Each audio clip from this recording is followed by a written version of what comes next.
I'm here tonight also as the director of Livable Streets, a co-sponsor of tonight's talk. Livable Streets is a Boston-based nonprofit rethinking urban transportation to make the Boston region more connected, more vibrant, more accessible. And we do this through thinking about design, advocating for improved public space, bicycling, walking, public transit. And we think a lot about design, how we can bring innovation from around the world to the Boston region. And so I'm delighted to introduce Chee tonight, who is involved in a lot of design work, a lot of innovation from around the world. And she has done an incredible amount of things, so I'm honored to be introducing you tonight. She is the president of Chee Company, which creates editorial content across many platforms, from exhibitions, conferences, films, websites, publications. From 1992 to 2001, she was editor-in-chief of ID magazine, which she transformed from a minor trade journal into a 5-time National Magazine Award winner. She's a journalist and has written on design and culture for more than 20 years, and her writing has appeared in the New York Times, Newsweek, Travel and Leisure, Wired, and Popular Science. She's created a series of large-scale conferences in New York, LA, and her next conference, called Urban Craft Solutions from the Edge, will address issues of shrinking cities in Detroit in 2012. She has served on many design juries and national boards, and she's also a member of the Brain Trust Advisory Board of the TED Conference and the annual TED Prize. Last year, she was a Loeb Fellow, as you heard, at the Harvard Graduate School of Design. Since 2007, she has worked closely with the Curry Stone Design Prize and was recently named curator of the Foundation's annual $100,000 award to social design innovators. So tonight, we're honored to hear from Chee, who will be talking about the Design Prize, and later this evening, she will introduce the 2009 winner and architect, Anna Heringer. So without further ado, please join me in welcoming Chee. Thank you. Thank you so much. Such kind introductions. Thank you, everybody, and bon voyage, Jim. I have such great gratitude to the Loeb Fellowship, to Sally and to Jim for bringing me here for all of last year, and I really fell in love with Boston, and I'm a New Yorker, so that's saying a lot. It's a joy for me to come back and be in your rainy city. It's always wonderful for me to be here, and I also want to thank Pamela at the BSA for organizing this and for inviting me here, and making this possible. So, as Jackie has mentioned, I've spent my career as a journalist, and that's meant for me that I've had an opportunity to see a lot of churn and a lot of change in the design world. It's really, for the past 20 years, I've almost had a front row seat to what has happened in design and the way it has changed. As Jackie mentioned, I was the editor of a design magazine, and that was almost a way to bear witness to breakthroughs and to even the growing pains as the profession has changed. And it occurs to me that it used to be that it really was a different world out there, and that designers and the media that buzzes all around designers were in this frenzy to mint the newest, coolest, sexiest design icons that they could ever imagine. And the goal for those entering the profession was to lay claim to that singular name-branded product that would admit them to the design canon and bestow a sainthood to their career. This is an example of that.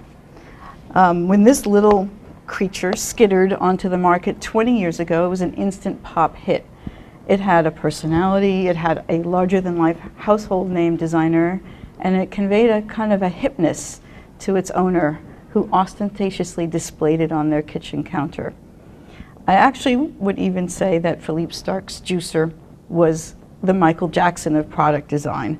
a pop icon of the 90s that was ubiquitous and attracted attention everywhere it went. And, by the way, it didn't matter that this little juicer didn't even work very well. If the product is a, quote, certified icon, who cares if the lemon juice ends up spilled all over the table? So here we are now, 20 years later, and I'd like to introduce you to a new icon of design. This is the Sustainable Health Enterprises sanitary pad. Probably most people, most of you in the room, would not think of a sanitary pad as a design icon. That's not, it's not usually perceived that way, but that's not how we felt when it won the Curry Stone Design Prize last year. So let me back up and tell you from where I sit how things have changed. The Curry Stone Design Prize, let me tell you about that, is an awards program that was created to recast the discourse about design achievement. The prize was started 4 years ago by two founders. One is Cliff Curry and Delight Stone. Their intention was to build an award with the mission of bringing design issues of social, spatial, and economic justice to the attention of the world. The founders also decided that the way to get these issues on the agenda was to go big. So the prize gives out substantial checks to its winners, $10,000 to winners and one a year $100,000 check to the grand prize winner. That is, of course, a big story for the news media. That's the same amount that the Pritzker Prize is, so you know you can compare those two. But there's another core initiative behind this prize, and that has to do with telling stories, bringing the stories of these winners, people who may not be known to everybody and may not have had a lot of coverage in the media, take their mission and put it into the world. So I'm going to share a couple of these stories with you. Let's go back to those sanitary pads. This is Julian Kayabanda, who is the COO of Sustainable Health Enterprises based in Rwanda, and Elizabeth Scharf. Elizabeth, on the right, is a graduate of the Harvard Business School and the Kennedy School, who was working in Africa on the World Bank when she first learned about women and girls who were missing school, missing work for days and even weeks a year because of the lack of access to sanitary pads and also the stigma of menstruation. She and Julian set up an organization to develop a way to use local materials, specifically banana fibers, to create pads that are locally sourced and locally made by the women themselves. The project went further than that, and in this case, it even went to more of an advocacy project to raise awareness of the cost and taxation, and also to raise awareness about Rwanda's women and their rights to women's health. So the way that the prize tells you these stories, other than me standing here and telling you, is that we make a short little video about each of our winners, and we find that that's a great way to get these stories out in the world because you can put them out there online and people can see them. And I'm going to run a little video for you about Elizabeth Scharf and Sustainable Health Enterprises. And I think you'll learn more from that 6 minutes than you would in any other way. Let me get back to my video.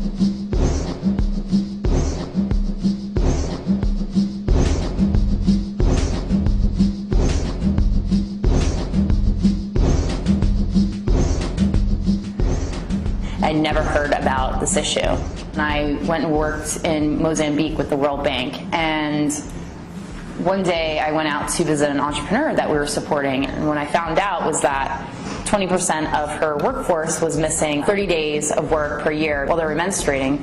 because menstrual pads were too expensive. For fear of embarrassment, they would stay home from work, and I remember that day and just being shocked.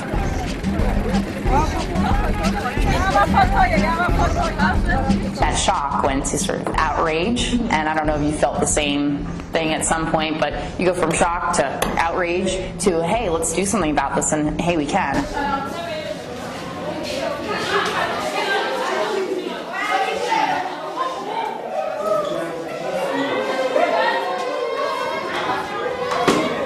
She is Sustainable Health Enterprises, and we are a social venture using business approaches to address different social problems.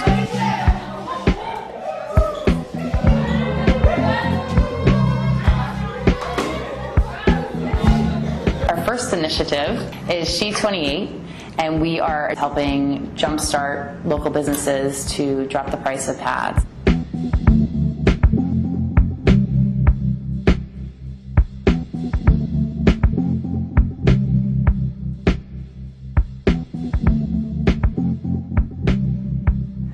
There's an absolutely loss in education, a loss in productivity, and a loss in health and economic development, but I think more than anything else, it's a loss of dignity that has driven me.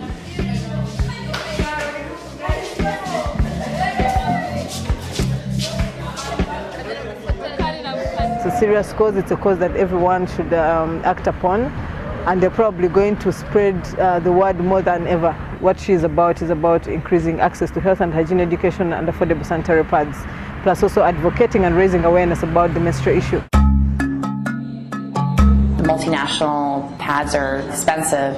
In Rwanda, they're more than a day's worth of wages because the finished material is imported from Europe. So one of the solutions was trying to figure out local materials that could be used to drop the price of the pads. It was exactly 2 years ago, the first time I was in Rwanda. Literally, I was looking around with my two colleagues that were with me. They were eating potatoes or carrots, thinking about, oh, can we use, or cassava, can we use the roots of that? Can we use the leaves of that? And going home and filling up a pot and boiling it up and trying to see if it was absorbent. We actually found out that banana fibers could be absorbent, and that's how it started.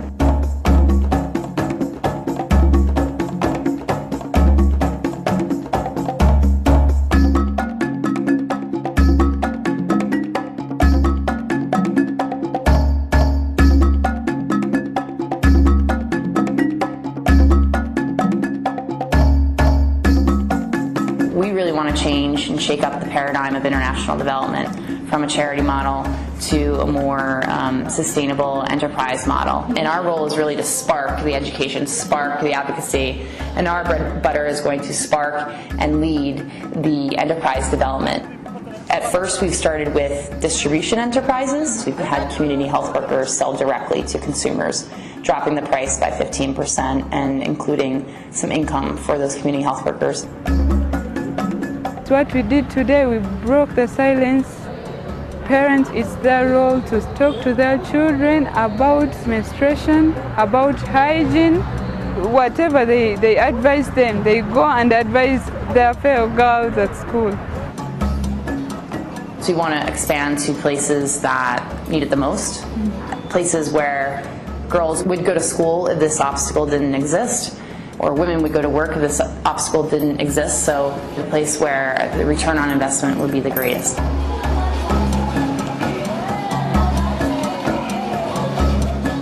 Yeah, there's not a day that goes by that I am not invigorated and passionate about that. And I feel truly privileged to be able to do something that thrills me every day.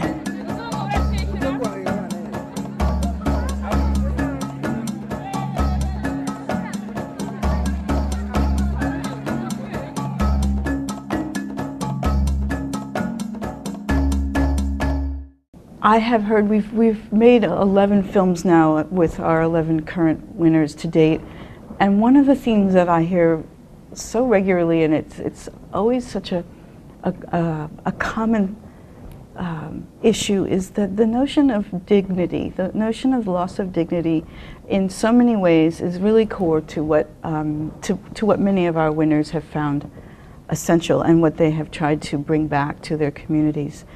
As I said, there are 11 winners. It's very hard for me to edit and choose which ones to share with you tonight. So I had to be ruthless, and I'm going to just talk about a couple more of these stories. One more, and then I'll invite Anna to come. But our winners have been from all over the world, and the next story is from a group that's based in Guatemala, a small NGO that was started in 1997, and with this notion that was very simple and very elegant idea to use discarded and broken down bicycles to create new tools. The group is called Maya Pedal, and they work with donations that come from Boston's Bikes Not Bombs, and from Working Bikes, and from all over this country and from Canada, and they use these donations to design and build tools like water pumps, corn mills, corn threshers, wood saws, even blenders. One project was based on the idea of trying to relieve the amount of time and work and investment it takes for women to wash clothes in Guatemala. So they worked with some students from MIT and created a power-pedaled washing machine to take over the back-breaking work of doing that. So let me show you this little film that we made about Maya Pedal and some of its designers in Guatemala.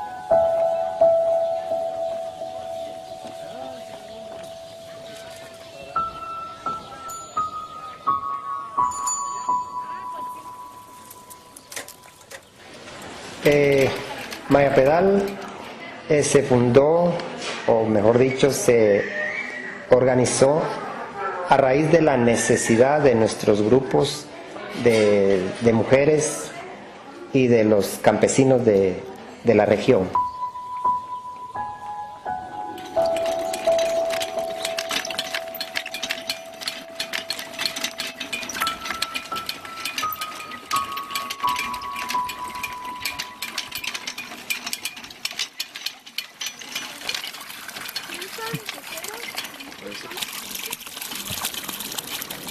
La razón es porque ellas querían tener grupos de mujeres para criar aves de corral y también alimentar sus caballos, sus vacas con concentrados.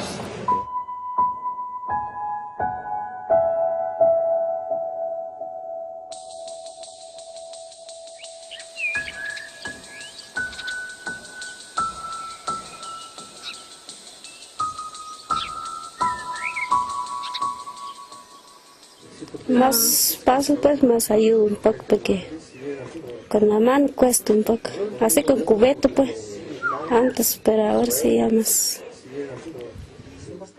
Esto nos vino a dar mayor ventaja, porque ya las personas, o los grupos, y las personas individuales se favorecieron más en el área rural, porque ahí entonces ya tenían agua sin necesidad de tener luz eléctrica. ¿Cómo se siente que le ayudó Maya Pedal tener la bicibomba? ¿Cómo se siente usted que ahora tiene la bicimáquina en casa para ayudar con las tareas? Pues es bonito, sí es bonito. Es una ayuda, pues, naturalmente. It's naturally a big help. Ese es bonito. Entonces, Working Bikes y Bikes Not Bombs empezaron a apoyarnos con algunas bicicletas y de ello una parte dejábamos como materia prima para hacer las bicimáquinas y la otra tratábamos de reparar alguna para ayudar también a nuestra gente del área rural para transportarse con las bicicletas. De todo esto nosotros decimos el éxito más grande que hemos alcanzado es de que el mundo entero se ha interesado en la bicitecnología de Mayapedal.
So when the Curry Stone Design Prize recognizes a project like this, the idea is that we want to be able to bring, to share the light and to bring some awareness to very simple technologies, very simple design solutions that are absolutely appropriate to their place.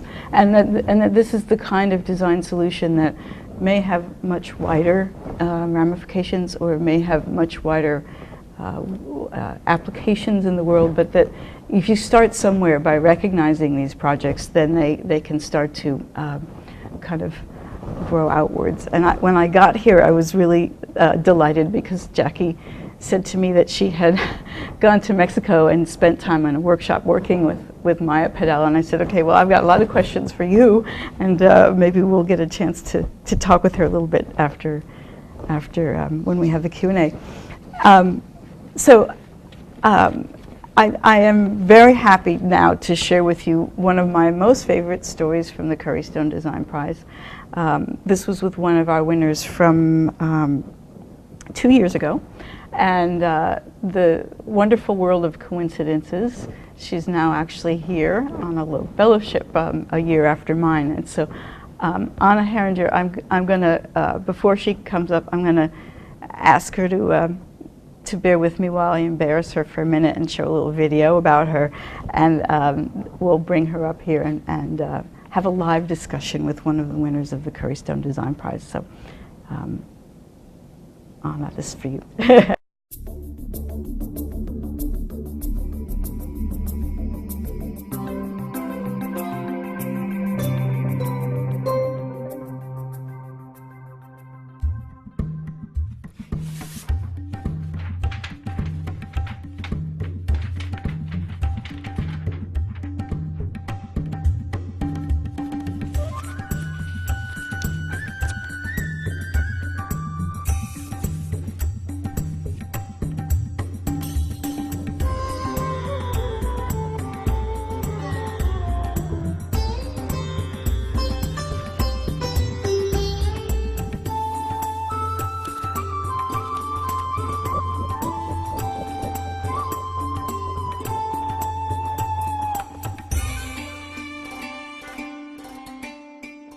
What brought me there to Bangladesh was actually a coincidence. I wanted to go to Africa. It was just right after school, doing a voluntary year and just learn a culture from a different angle.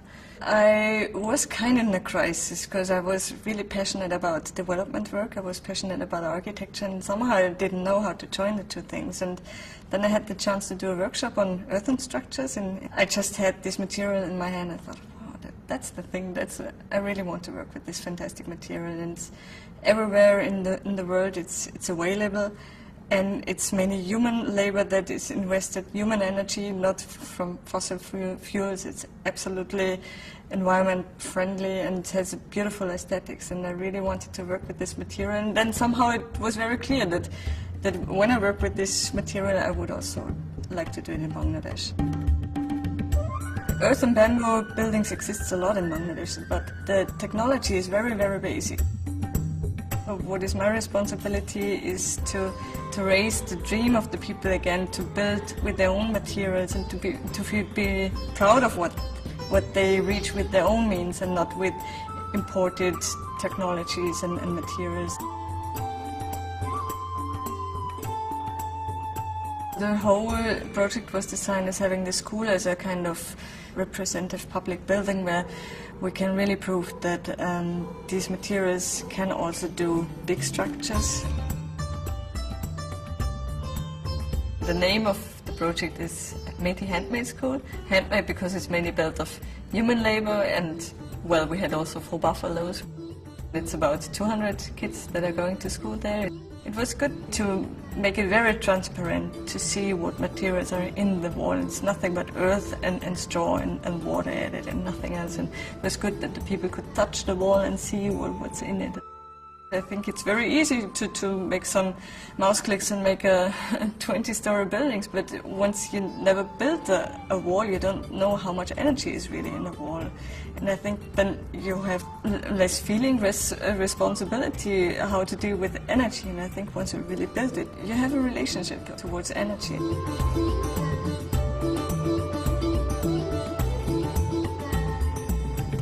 I always have to defend how earth buildings, how long can they last, but actually they can last a very long time, for hundreds of years, if you maintain them, and it's very easy to maintain them because you just need time and water for fixing the problems. If you don't maintain them, then there's no use to maintain them, then they can decompose and go back to the ground again. And I think that's a very positive thing of these structures, that they can go back without affecting the environment.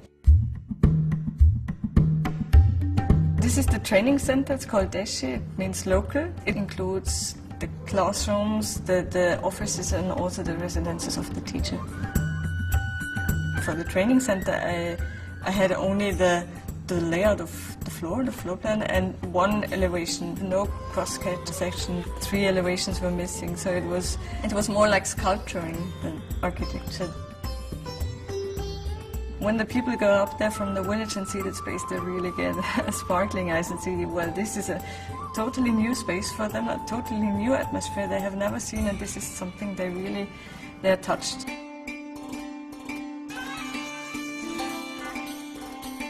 I think it's a basic right of the people to know how to build with what they find under their feet, and I think it's a material that is available everywhere in the world, and I think it's just something that is absolutely needed, that people know how to use that material.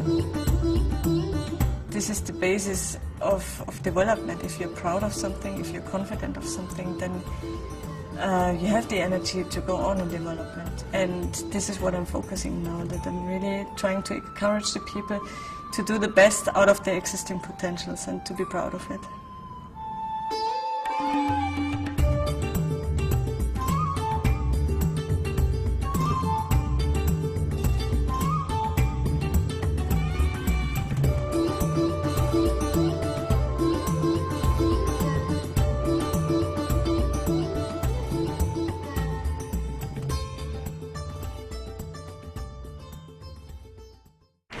Fantastic. Anna really, I feel, exemplifies the Curry Stone Design Prize as a person who's chosen to take a profession and reshape it and redirect it in a way that maybe not too many architects would have the courage to do. I'm going to hand over the podium for just a minute, as long as you want, actually. There you go. on the screen. Well, I always often asked, is it a nostalgic thing to go back to vernacular materials, just what people tend to do for hundreds of years? And I think it's not a question of nostalgic, actually. I think it's something that is absolutely vital. If you see this movie, this is you pass a lot of brickfields when you leave Dhaka city, the capital of Bangladesh, and when I'm going towards the north, and you see all these chimneys firing the coal for getting bricks, and it's just so sad to see that all this energy that is put in this material, I mean, it's ending up somewhere, and every material that we use in our construction as architects is ending somewhere, either in the atmosphere, in the ground, or in the water. And I think this is something that we are not aware of when we are choosing a material, that it's ending somewhere. And I think this is our responsibility to our health, to our ecosystem, that we really are more focusing on the right choice of the building materials. And the good news is that we actually can build with just the raw material. This is a building that my colleague Martin Auch and Roger Bolzhauser from Switzerland and Austria made. It's just the excavation material from the ground, from the little hill, and brought 100% just brought in the formwork, rent, and that's the wall. And this is in Austria, with really also a difficult climate condition with all the snow and the water and the rainfall. So this is actually not something that is just with a developing country, but I think it's everywhere possible and under almost every condition. And for me, it was when I did the designs for the school. When I started, I thought, oh, it's so limiting, just having two materials to focus, earth and bamboo. And I mean, then all this burden with the sustainability came. And in fact, after going deeper into the subject, I felt, oh, this is actually freeing the mind. It's setting free the creativity. You have to focus, and it's just not creativity is not just that you compose different materials together and try to make a nice poetic composition. No, it's just you're inventive. You have to bring out the best of the material. It's actually much more challenging as an architect. And I can't go back. Actually, I really focus on local materials now, and I think it's just a wonderful challenge, and such a poesy and sensibility and sensuality in the materials, and knowing also that it's actually good for our body, for our mind, and for the environment. It just feels absolutely great. Thank you. So we're going to open up this town meeting, so if you guys want to come in a little closer and have a little more intimate connection, feel free. There are so many things to talk to Anna about, and it's just a wonderful moment that she's here in Boston for the year, so do take advantage of that. You are from Austria. You have a fairly traditional architecture training. Somehow, at some point, I know that you made a huge decision, and to hear you say that you had the conflict in you between the development work and between architecture. It actually sounds like almost a contradiction in terms to say that those two things could ever be fused in a practice as they were. And I think a lot of people would like to hear from you about that fusion, how you got that to the point where development work in a developing country could also be an architecture practice for you. Well, even in developing countries, people, it's the biggest investment of a family is the house. So they really work a long time that they can afford a house. And it sums up. If the budget of a house is ending up in materials like in the cement industry or in the steel industry, then the money is gone from the region. If they focus on local materials and building, very labor intensive, very low intensive in terms of material, the whole budget remains within the region. And I could really trace the money that the workers got. They were day laborers, so every day they got the money, so they went to the local market, bought the the vegetable from the neighbors. So it was all really rotating, and it was just great to see that it's actually, it's not only a school building or it's just much more. It was really a big economic input for the entire village and beyond that. And this is, I think that's what we also don't think when we have when we design. I mean, every choice of the material, every choice of the construction technique, finally decides who's getting the profit of the project, the building finally. And we often don't deal with small budgets, so I think it's really a great responsibility that we have. Right. Yeah. You talk about the energy, almost the energy of the place, as if it resides there from the building of the place, and I'd love to hear a little bit more about how the community is engaged in the process, in the decision making, and in that labor. I mean, seeing the pictures of the kids, and you know, figuring out how to get 4 oxen to pull up a wall. I mean, how does that work for you? Are you the catalyst and the architect to make that happen? Well, I think when you come from outside, you have a good position. You can, I mean, your voice is heard. So whenever you say, well, this is something precious that you have, I mean, they see it every day. You know, it's just mud, it's just bamboo, it's not something special. But if you from outside are coming in and pointing towards it, say, look, this is beautiful what you got and what you can do with it, automatically has an impact on the people. They try, I mean, they're starting to question their normal perspective. And we had the people a lot involved. I mean, all the labor force came from the village, and they were also trained during the construction process. So they were, in the beginning, they were just day laborers. Day laborers are very low in the society, actually the lowest. And they don't have a profession, but bricklayers have a profession. They're bricklayers, carpenters are carpenters, but mud and bamboo workers are just day laborers. So after they had the training, they got the certificate, and they performed a ceremony in front of the entire village, and with a member of parliament even. So they were extremely proud, and that really, they changed also their status in the society. And we also had the children very much involved in the process. So the school was already existing. They used old storerooms for the classrooms, and in the afternoon they all came to the site and helped building the school. And they did the lintels, they cut the straw, they cut the nylon for the lashings. So they were really actively involved in the process. And then they came home in the evening and said, "Oh Mom, I worked so hard, I worked my muscles," you know. And they were extremely proud to be part of that process, and that it's not just a foreigner coming in and giving the school or something, but being part of it, and they actually built the school. That's great. Do you consider yourself, do you think about yourself as being a model for ways of different ways of approaching a practice? I mean, do you think of yourself as having redefined the profession of architecture, and if that's the case, is that teachable?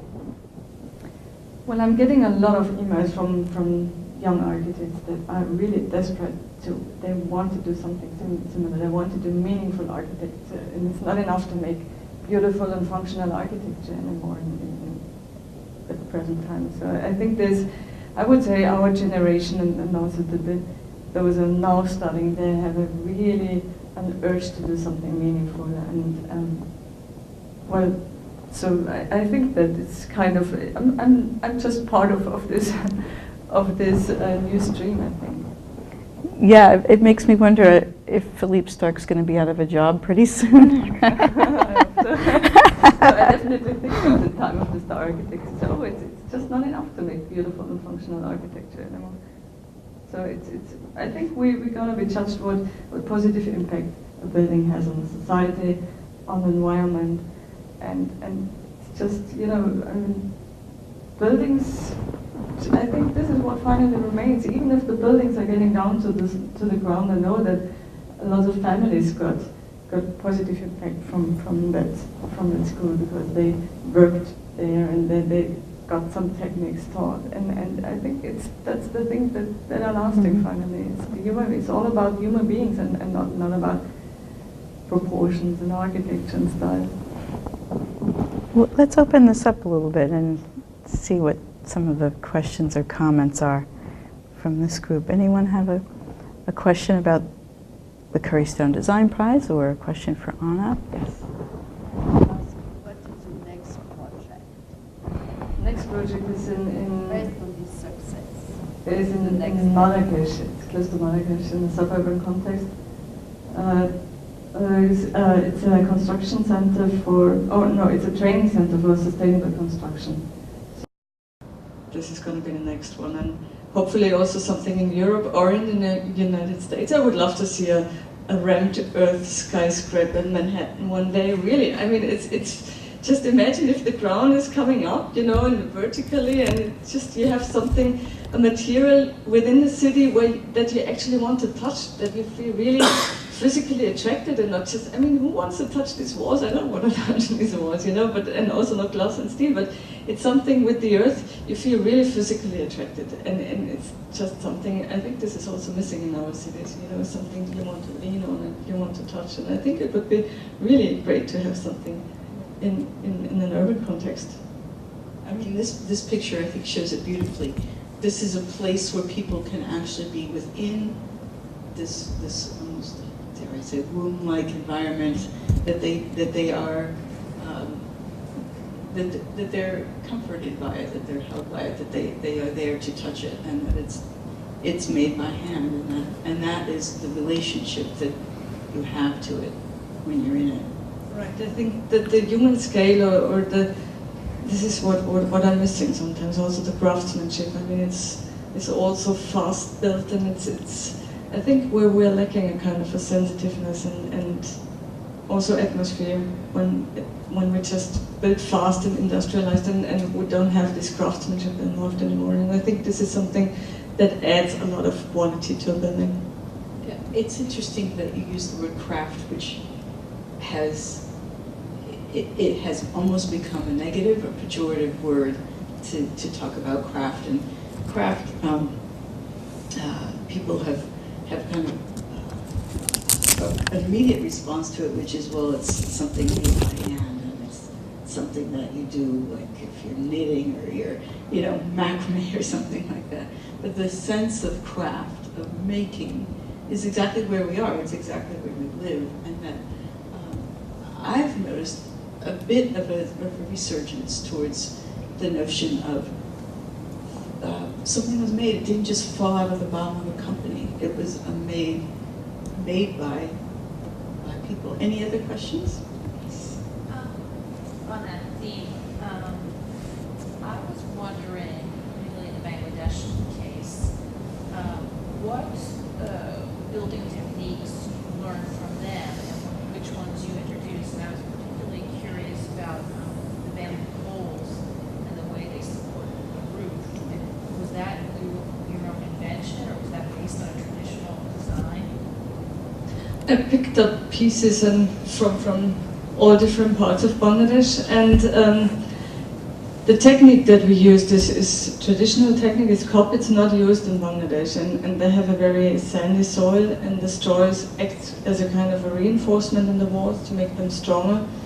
But I think the most important thing is the foundation. I mean, there's the rule in earthen architecture: you need good boots and a good hut. So the foundation is actually something that was completely missing in Bangladesh, and a damper, of course, to protect the walls from the damp. And this is actually making the walls so little strong or so little resistant. And I think what they learned is that is the thing with the foundation, and then you can add up. I mean, if you don't go 2-story, it doesn't much matter, you know, how if you add straw or not. But the main thing was really the foundation, and also the care, that it's not just mud that is just a temporary thing that you can just put anyway, but that you actually do it with care, and that you, with a good craftsmanship, and that's actually the main thing. And the bamboo is also that we took the lashing techniques that are there existing, and we tried to improve them. I don't have the pictures, difficult to explain to you now, but it's very similar, but still it's improved. We could have done metal joints like they're used in Colombia, for example, but we really were looking that we have as close to the tradition, but showing a next level of development and pushing it towards a higher level. You spent a lot of time in Bangladesh and you're fluent, is that right? I don't know if I'm fluent, but I can handle a site in a nice dialect from the north of Bangladesh. But you also became fluent in the building techniques and materials and in how you would work with them. And I'm wondering if you will go through that same process when you go to Morocco in terms of the fluency of how buildings are made and how communities respond to them and the kinds of materials that you'll have available there. Well, in Morocco they use the material for fencing, fields, and sometimes for a golf resort, just for having something rustic in. But they are not anymore and also in the rural areas where nobody can afford cement. But it's not used as a proper building material, not as a middle stage of development, but actually the end product in a suburban or urban context. This is just absolutely, or for modern construction, it's absolutely no more used. It's just for renovation, or for if you're just too poor to afford anything else. So this is, I'm looking very forward, because the craftsmanship is altogether, it's extremely rich in Morocco. How did the local government treat you? Oh, I had big support actually. The mayor wants to have a house too now, and also the government of Bangladesh was very interested, and the Institute of Architects in Bangladesh and the housing department of the government of Bangladesh, they organized a workshop for modern earthen structures with my colleague Martin Rauch and myself, and we trained the Bangladeshi architects and engineers, and we had a great response. We were saying we can't teach it theoretical, we have to do it hands-on. And in Bangladesh, no architect is using, it's really working on the site. It's just absolutely beyond dignity of an architect in Bangladesh. And they told us, well, a hands-on workshop, you won't get people. Can promise you there won't be any participants. And we said, well, let's try. We can't do it theoretical. And then we said, okay, it would be nice to have 25 persons. So they signed up the information, and then the first day in the evening we had already 50 applications, and 55 in the end, and a long waiting list. And that was great. It was not, the greatest thing was that it was not just, those people who were involved in development context, there were also the people who were absolutely avant-garde, and people who were working for the Prime Minister, and government officials, and professors, and students, and they were all working together. And the first day they all came with very nice clothes, and they didn't believe us really the hands-on thing, but gradually they got dirty every day, and it was really great. It was really fascinating, and projects are coming up now from Bangladeshi architects. So did that break? It sounds like you broke down some of the bad word class structure of that part of Bangladesh by doing it, since you had everybody chipping in, everyone helping. Yeah, that was great, and we had the same experience in Austria when we did a summer school, where we had from 60 different countries. We had applications, and there were also the same kind of from developing countries, from North Europe, even from America. And so it was also nice that somehow people with completely different backgrounds and completely different aims came all together. Some were just because of the aesthetic reason, some were concerned about the environmental thing. So it was really completely mixed, and it was great that actually this material shows that there's no contradiction between ecological and aesthetic and sustainability and aesthetics and all these things, which is an economic. So it was really nice to see that it can all come together. Yes. I'm curious how an Austrian architect ended up in Bangladesh. Pardon? How does an Austrian architect end up in Bangladesh? Did you find it? Did they find you? No, I actually applied for Senegal. I wanted to, I was ready for adventure after school and wanted to go to Africa. It was long in my head as a plan, and then I applied for Senegal, and they wrote me back, no, they sent at the moment I don't send anyone to Senegal because the project is too chaotic, but I could go to Bangladesh. And I thought, oh, come on, Bangladesh is not something that I was dreaming of, as my time of adventure after school. So, but somehow, I had the feeling it's the right place, and I went there and stayed there 1 year, and I loved it there. It was really great, and I had, I was there. I mean, when you're coming directly from school, you just can't contribute really. I mean, I was really a development learner, not someone who contributed, and it was great that I didn't come as an architect first to Bangladesh, but really with this broader curiosity on the actual needs of the people, and that was fascinating. And what was really also moving, that people are actually producing so much by themselves. We are almost completely consumers, and that was really fascinating. How much you can really create from your own means when you don't have the chance to go in a shop and buy the things, and that it actually has a lot of quality for your life when you really are able to produce the things that you need. And this is what I think got stuck in my head, and I'm trying to do the same in architecture. It's interesting. I think that notion of being able to make something with your own hands is so foreign to most of us. And Anna and I share a passion for clay. And I started to dabble with making pots a few years ago. And, the notion of you can make something with your hands, and that's part of the thing that I think leads to me to be so fascinated with the architecture, the notion of making something with your hands. And I'm sure everyone here would like to hear about whether you have a plan to do a local workshop or a project here.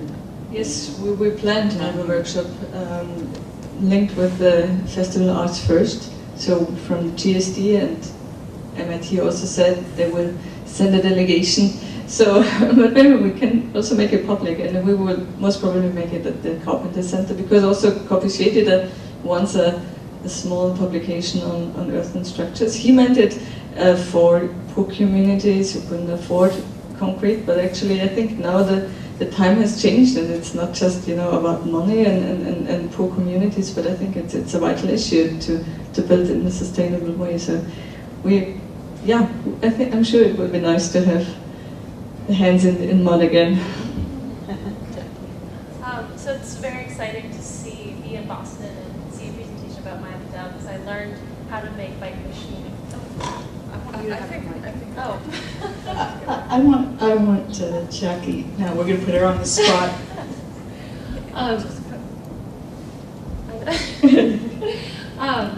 No, I was just going to say I learned how to build bike machines in Mexico a couple years ago from the folks at Maya Padel, and the theme I'm seeing here in the Curry Stone Design Prize winners is this idea of something that started as that.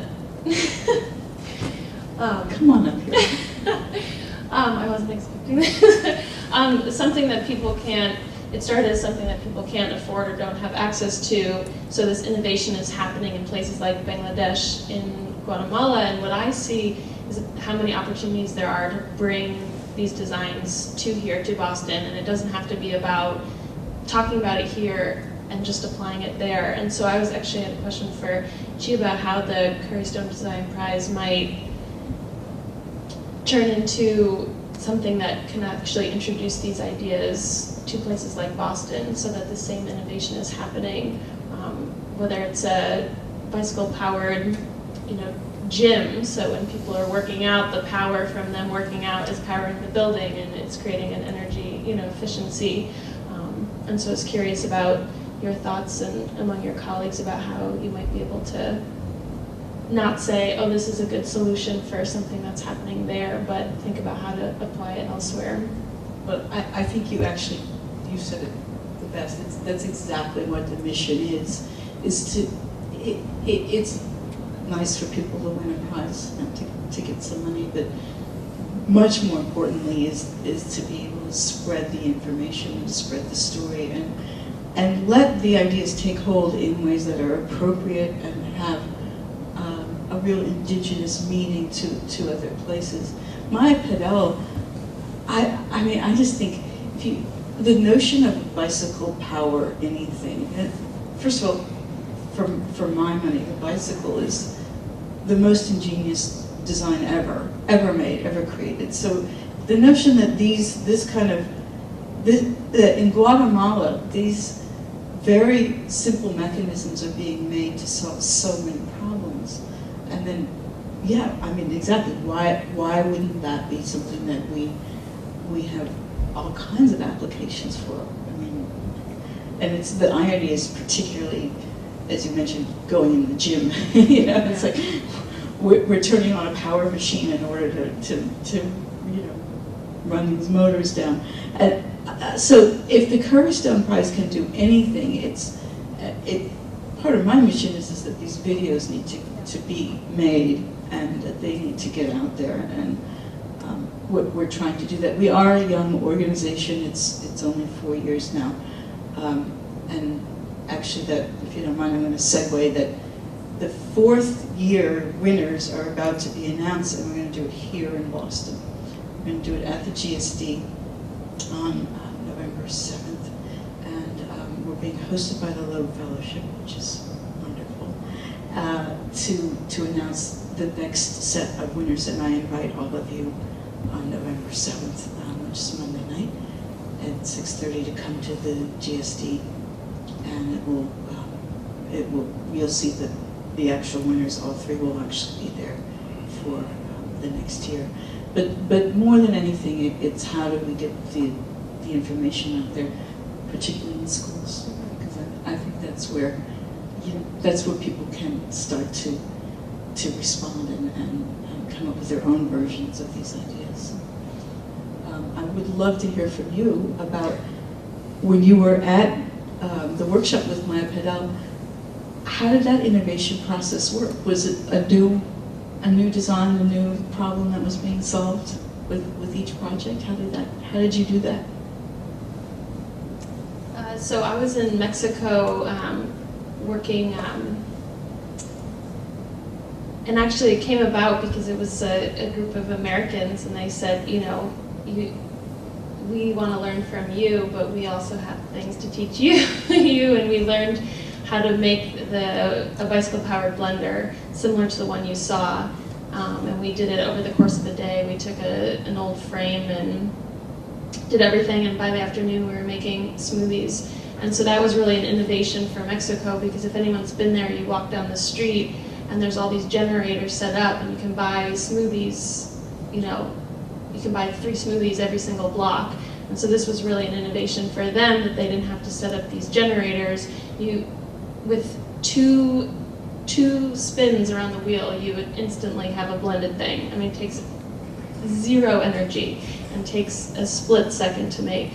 And so they are learning this because then we were having the conversation about how could we make similar type of machines here and what would be applicable. We also learned how to make a solar power water heater out of a tire and a piece of glass and a piece of tin. And so we were learning all these things that were quote unquote innovative, and so simple. And we were there because we were on this trip called Rethinking Globalization, and we were looking at not what can we bring to these people, but actually what can we learn from them and bring back here. And now, ironically, I work in advocating for bicycling in Boston because it's it is innovative and there's amazing things we can do. And so Livable Streets is trying to make things like biking and buses like sexy, like creating networks that make people want to get on, because we just don't live in a world anymore where every single person can have a personal car and have a place to park it. So Thank you.